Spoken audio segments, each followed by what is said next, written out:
Muy bien, ya estamos de vuelta en nuestra transmisión del día de hoy, día viernes 13 de febrero de este año 2026 en Cambalache NSC Televisión.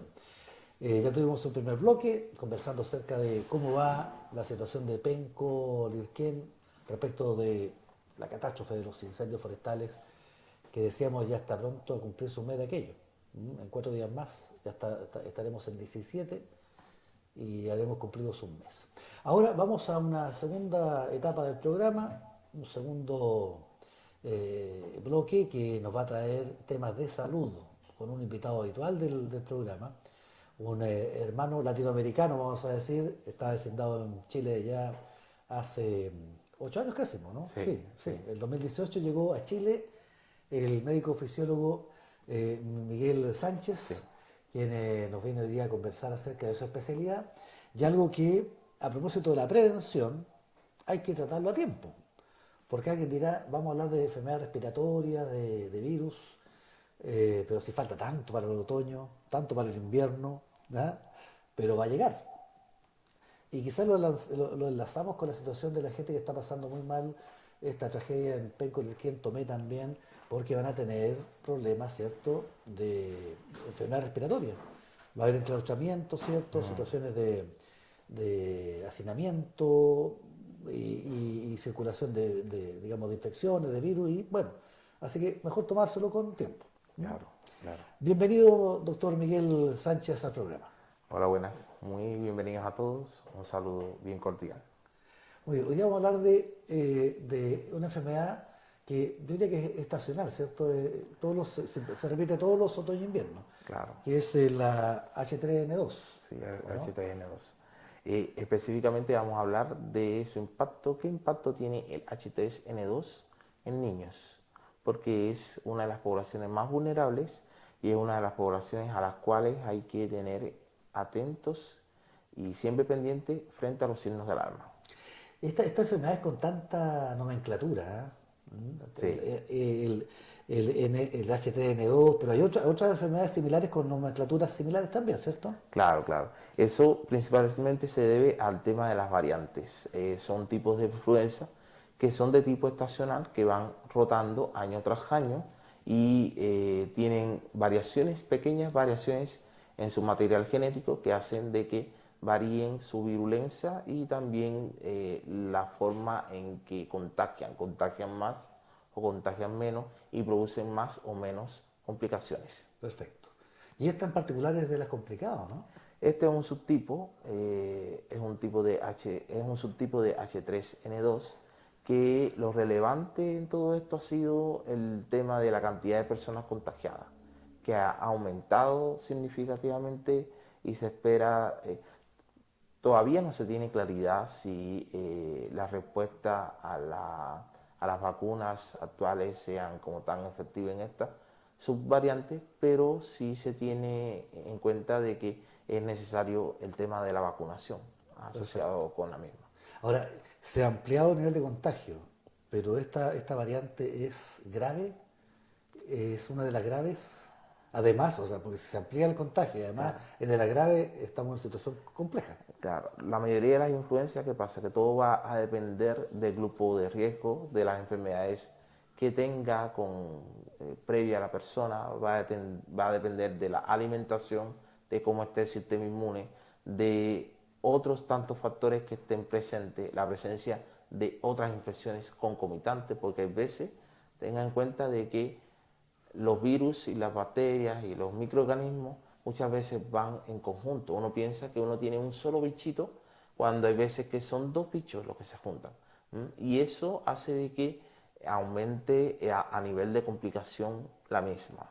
Y a lo que hay que estar atentos son a los signos habituales. Va a producir un conjunto de signos habituales. Dentro de eso van a haber signos comunes asociados con las enfermedades respiratorias. Uno de ellos es la secreción nasal, el dolor en la garganta, dolor al tragar, la tos. Esos son los signos como habituales. La fiebre puede aparecer en los niños y algo de inapetencia. El niño muchas veces vamos a tener a nuestros pequeños que van a estar más inapetentes de lo habitual. Oiga, doctor, Bueno, ha pasado tiempo ya de la pandemia. Y cuando uno dice pandemia, hablamos de COVID. Digamos, no hay otra pandemia en nuestro registro que no sea aquella, por lo pronto. ¿Se puede confundir de pronto en algún momento el COVID con el H3N2?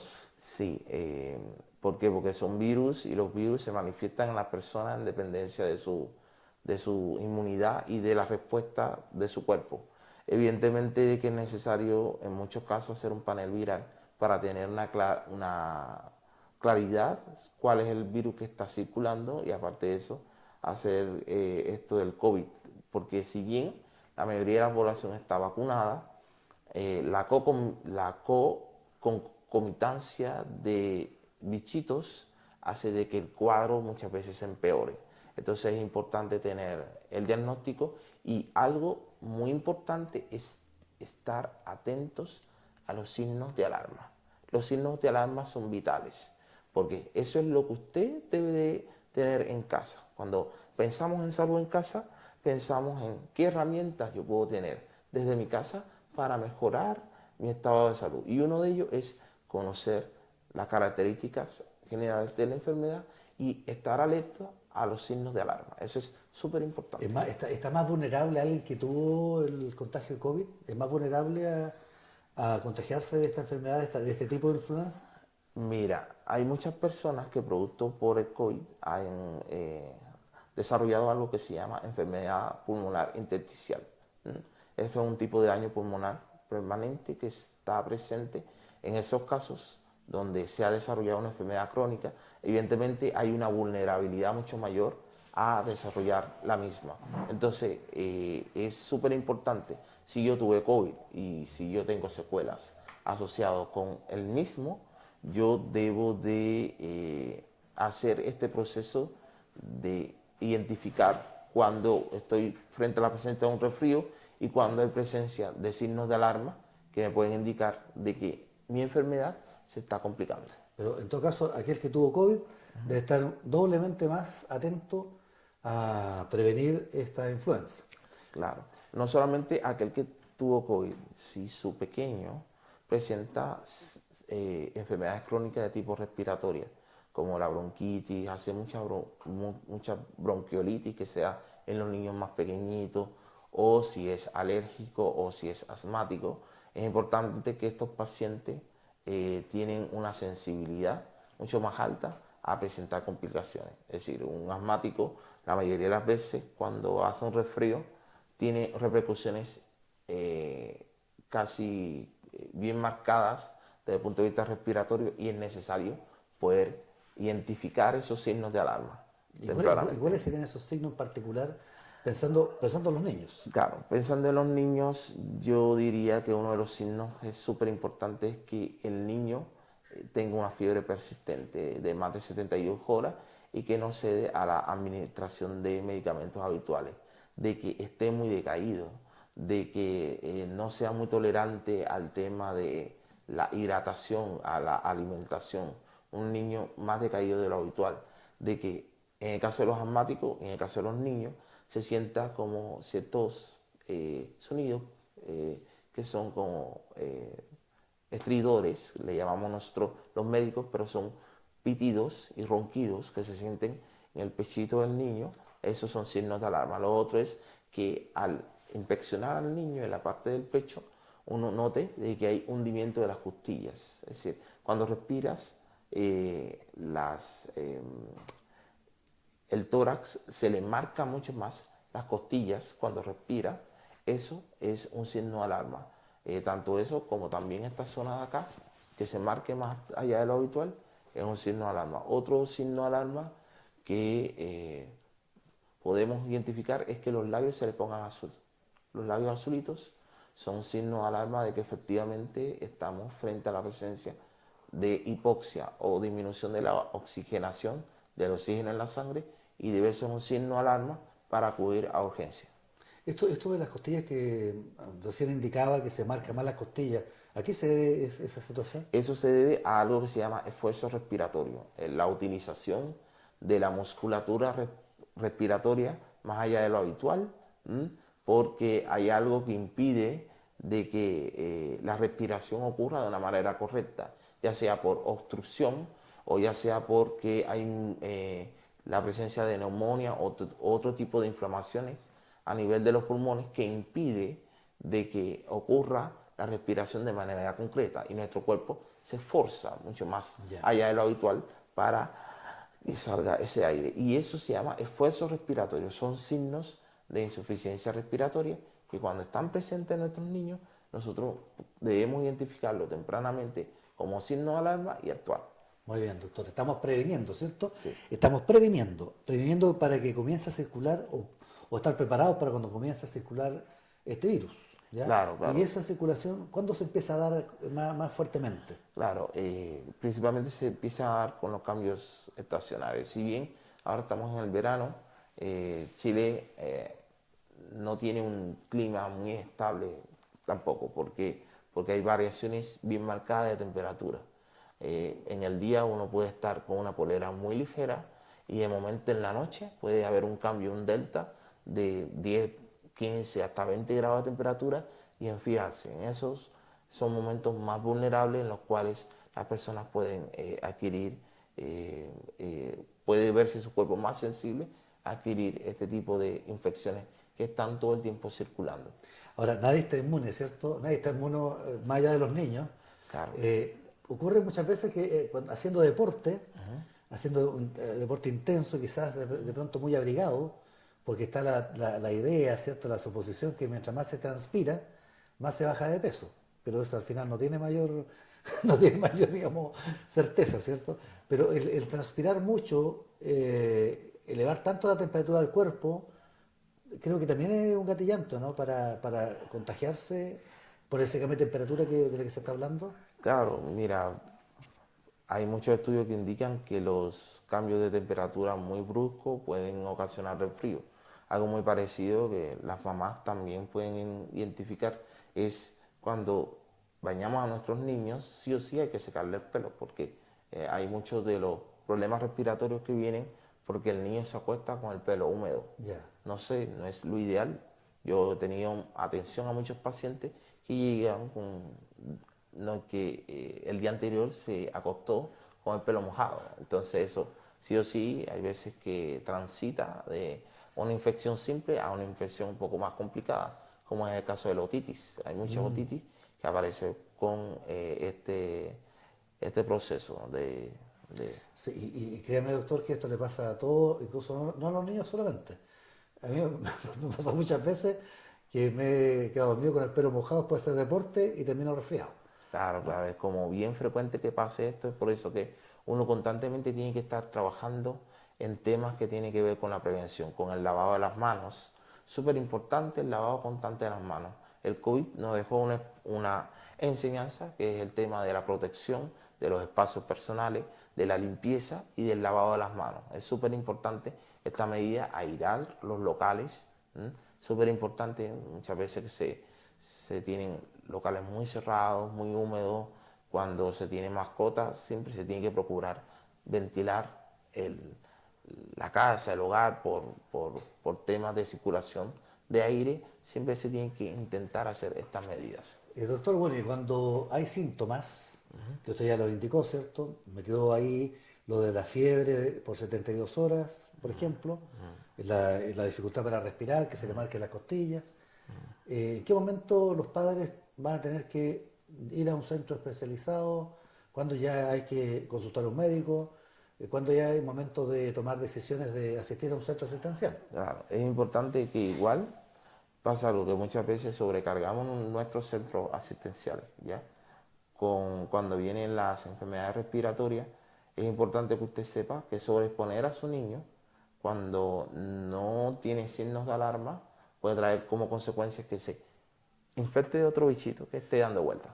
Entonces, ojo ahí con eso, porque puede ir buscando algo y recoger algo que quizás desde la casa nosotros podemos resolver con las medidas básicas.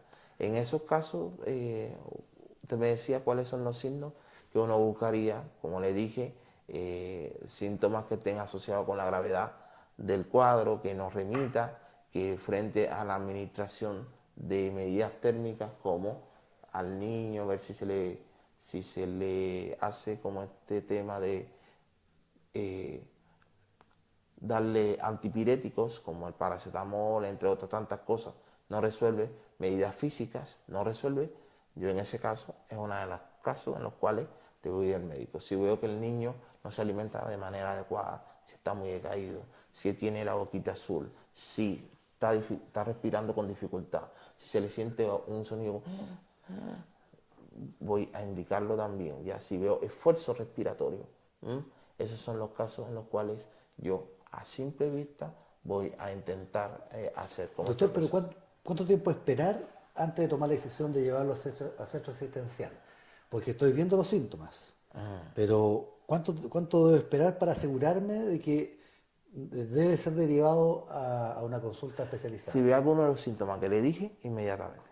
Ah, ya, apenas vea aquello. Vea alguno de los síntomas que le dije, usted debe ir inmediatamente a un centro asistencial a atenderse. Los síntomas comunes a esperar, como le dije, son las secreciones nasales, un poquito de tos que esté en el niño, la fiebre. Los labios azules. No, los labios azules no son esperados. Ah, no, eso es No, más grave ya. eso es más grave. Ya cuando yo veo a mi niño con los labios azules, Es que yo ya. debo de correr Ya, al médico, porque ya. eso es un signo de alarma. Entonces, ¿por qué no definamos una primera etapa? Porque ella me acaba de decir los labios azules es una situación grave. Entonces, ¿cuáles serían los primeros síntomas básicos que me indicarían que es momento de llevarlo al CEFAM, al SAR, a un centro especializado? Esos primeros síntomas para tomar la decisión de partir. Pensando también en no saturar los centros asistenciales, porque ese es el punto. ¿Cuáles serían esos primeros síntomas para que se anoten y queden clarísimos? Primeros síntomas serían los labios de color azul, la dificultad respiratoria, el pechito que se le hunde, que yo sienta algún sonido atípico en mi niño, tipo como un pitido, que suene. Otros síntomas que voy a ver de que el niño esté muy inapetente y que no se esté alimentando. Otros síntomas que puedo ver que es asociado con todas estas enfermedades, porque parece que esto se asocia con vómito. Vómito, el niño vomita por la tos y demás. Si vomita y no se alimenta, muy probablemente se deshidrate. Y esa deshidratación se ve con llanto sin lágrimas, se ve también en el caso de los bebés que esta parte de acá la tenga con un poquito como hundidita, que en la boca tenga la boca muy sequita. ¿Y todos esos síntomas en conjunto o cada uno de ellos por sí mismo? Cada uno de ellos por sí mismo son síntomas de alarma. Perfecto, ya. Y ahí hay que partir entonces. Hay que partir. Yo veo algunos de los síntomas que anteriormente le he mencionado, que son signos de gravedad, y usted debe de acudir inmediatamente a un centro asistencial para poder ser asistido por un profesional. ¿Y hay alguna alternativa dentro de algo no tan grave? Una alternativa para en el domicilio desarrollar algún tipo de ejercicios que logren alivianar un poco el cuadro que está teniendo el niño? Claro, es importante el tema de la hidratación. Los niños se deben de hidratar mucho cuando están por procesos respiratorios, porque la hidratación ayuda mucho al proceso. Lo otro es, como le dije, ventilar la zona. Lo otro es, como le comenté, tratar los síntomas generales. En el caso de que usted vea que la tos es muy persistente, también puede ser una de las causas por la cual usted lo lleve al médico para solucionar el tema de la tos, que no lo deja dormir. Y desde la casa, una de las recomendaciones es poder tener a mano un medidor de temperatura para poder saber en qué medida está aumentando o no está aumentando la temperatura de mi niño y hacerle un monitoreo mínimo de 4 a 6 horas para ir viendo cómo va evolucionando. Si hace fiebre por encima de 39 grados, eso también es un signo de alarma, que la cual deben llevar al niño sí o sí a urgencia, porque si pasa por encima de ese nivel puede traer como otro tipo de consecuencias. Entonces, 39 grados de fiebre, por eso debo tener a la mano un termómetro. Otra cosa que también se puede tener a la mano es un osímetro de pulso. El osímetro de pulso es uno de los instrumentos que utilizan en el CEFAM para evaluar la saturación de los niños. Hay veces que si el niño es un niño asmático que hace esta crisis a repetición, es importante poder tener este tipo de instrumentos para poder identificar cuando el oxígeno en sangre es muy bajo y prevenir que los labios se le pongan azulitos, porque cuando los labios se le ponen azulitos ya es que está la complicación. Yo puedo tener un osímetro de pulso y medir la saturación del oxímetro. Hay otras alternativas como es la que estamos en un proyecto en el cual estamos desarrollando, que se llama Respira Seguro Kit, que es una plataforma de telemedicina en el cual permite de que usted pueda como interactuar con un WhatsApp que le pide información básica, después va a tener acceso a estos kits, estos y otros para medir la respiración del niño, y luego va a tener acceso a un profesional que con toda esa información le va a hacer una interconsulta sin que usted tenga que sobreexponerse a una urgencia o ir a las 2 de la madrugada al CEFAM a ver la solución, cómo está mi niño o cómo yo puedo tratarlo o mejorarlo. Esta alternativa la estamos desarrollando y beneficiaría a estos padres, porque sé que una de las cosas importantes es la responsabilidad. Los padres responsables dan como consecuencia hijos saludables. ¿Y cómo se accede a este Respira Seguro, este WhatsApp? ¿Hay un número, me imagino, un WhatsApp? Sí, hay un número que en la próxima edición del próximo capítulo ¿Ya? vamos a estar Ya. poniendo y compartiendo, así que los invito A estar atentos. a estar atentos, que en la próxima edición vamos a poner un número al cual usted puede contactar para poder hacer este tipo de cosas y evitarse a las 2 de la madrugada estar yendo por las dudas, por la incertidumbre, a ver cómo está mi niño y a ver Es que cómo ese puedo es el resolver. tema, doctor, porque aquí en Chile somos bastante dramáticos de repente, o sea, saturamos las urgencias. Claro, Frente a la duda, vamos a urgencia nomás, por lo que sea. claro, claro. Y bueno, y ahí es donde se llega a urgencia y el especialista empieza a determinar cuál es más, qué situación efectivamente es más urgente que la otra.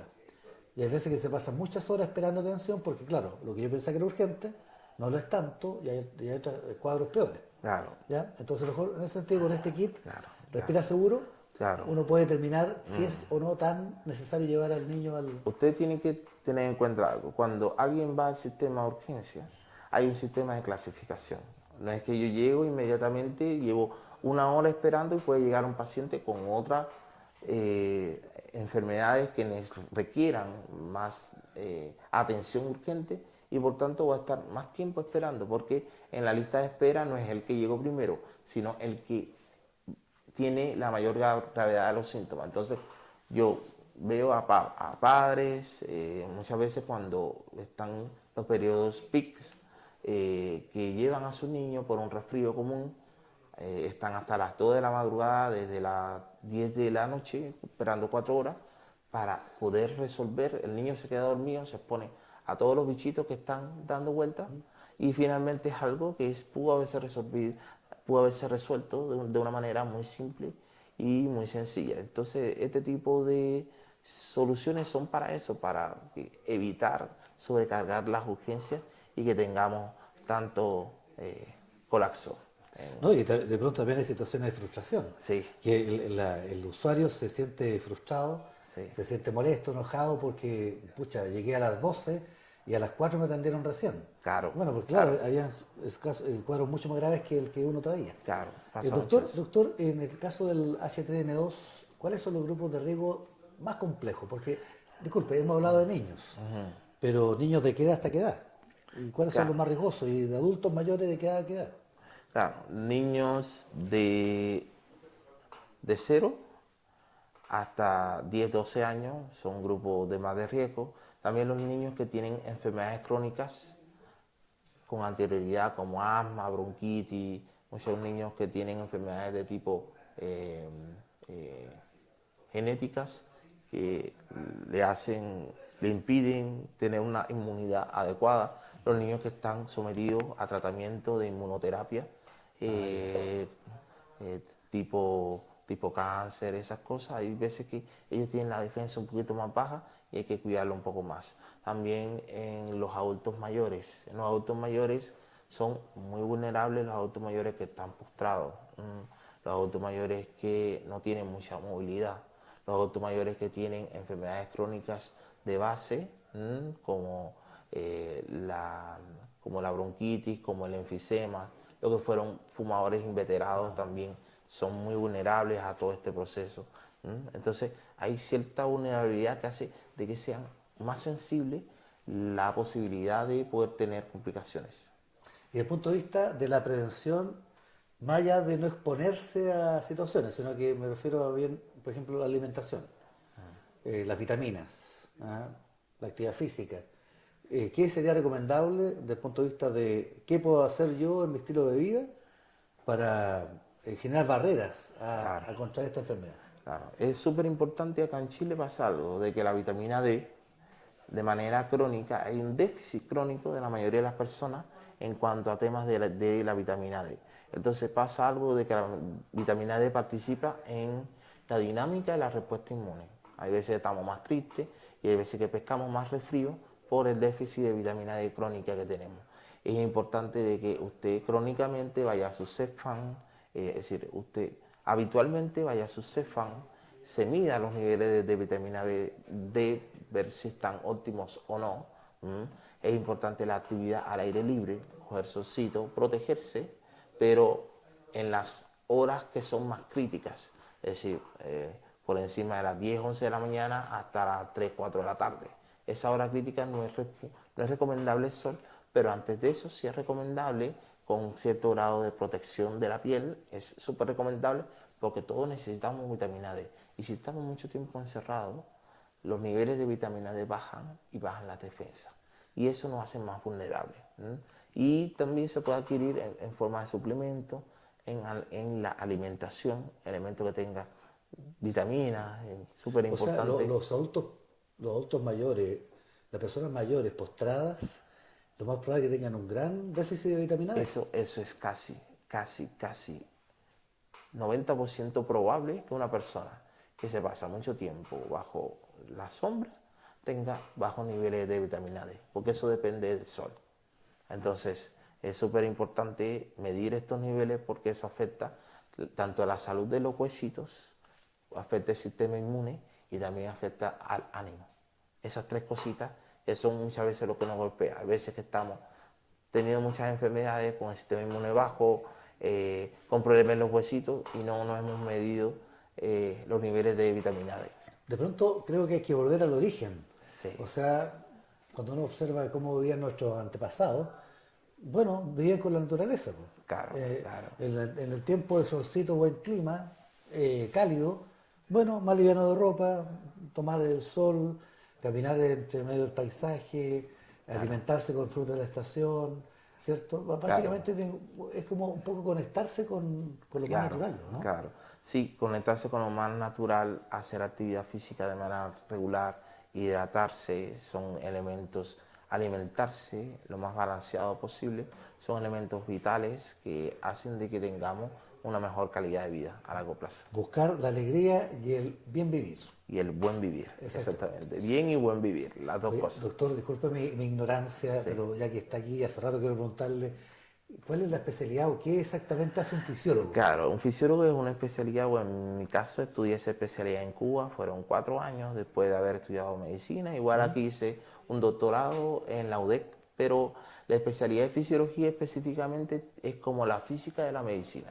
Yo ¿Ya? explico cómo funcionan las cosas dentro de la medicina, es aquel que se encarga de hacer las investigaciones, explicar los procesos normales y cuando hay enfermedades, cuando hay anomalías, explicar los mecanismos que están Ah, detrás. perfecto, ya. Mm. ¿Cómo reaccionan los Los órganos? órganos, cómo ¿Cierto? funcionan, cómo Perfecto. reaccionan Ya. de una manera normal. Cuando hablamos de vitamina D, es como la vitamina D va a impactar un órgano que previene una enfermedad Exactamente. o Dónde se mejora. produce, cómo se almacena, cómo se libera, cómo se activa, cómo se elimina.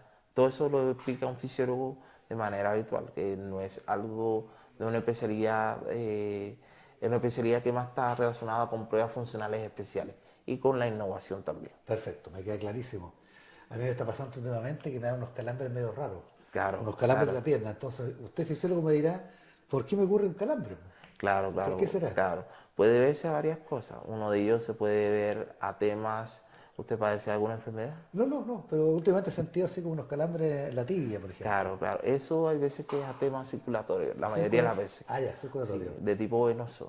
Hay veces que los procesos venosos producen cierto grado de calambre en las piernas, dolores, y eso generalmente se debe a una insuficiencia del sistema venoso que está. Me gustó la fisiología. Me gustó. Bueno, doctor, lo vamos a esperar entonces en un próximo episodio para que nos traiga más detalles del kit Respira Seguro, Mm, ¿ya?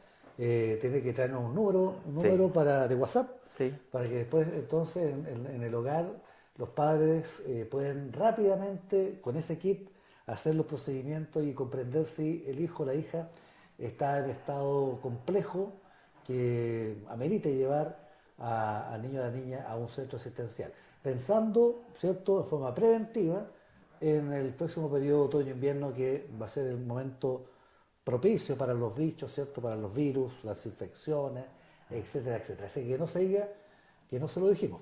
¿Ah? sí, sí, no, ya que nosotros dijimos. Y principalmente como este proceso nosotros estamos priorizando a las personas de Tomé porque esta es nuestra comuna, pero evidentemente como todo proceso tiene como limitación en cuanto al alcance. Vamos a la próxima semana a hacer como este espacio donde hablar de otra entidad y presentar también el, el sistema. Muchas gracias. Bueno, muchas gracias, doctor Miguel Sánchez, de Cuba a Tomé, que nos viene a entregar entonces su conocimiento, su experiencia, también su simpatía. ¿Ya? Hemos tenido una muy grata conversación que me ha dejado también a mí personalmente más claro de muchos de los temas que ha venido a compartir. H3N2, una variante de influenza que hay que tener pendiente, muy presente, en observación y que no complique en absoluto el entorno familiar, sobre todo niños de 0 a 10 años y también personas mayores, que son los principales grupos de riesgo. Vamos a hacer un alto nuevamente en nuestro programa, en Cambalache, despidiendo al doctor Miguel Sánchez, porque luego tenemos el último bloque del programa, también por cierto con un muy interesante invitado para hoy.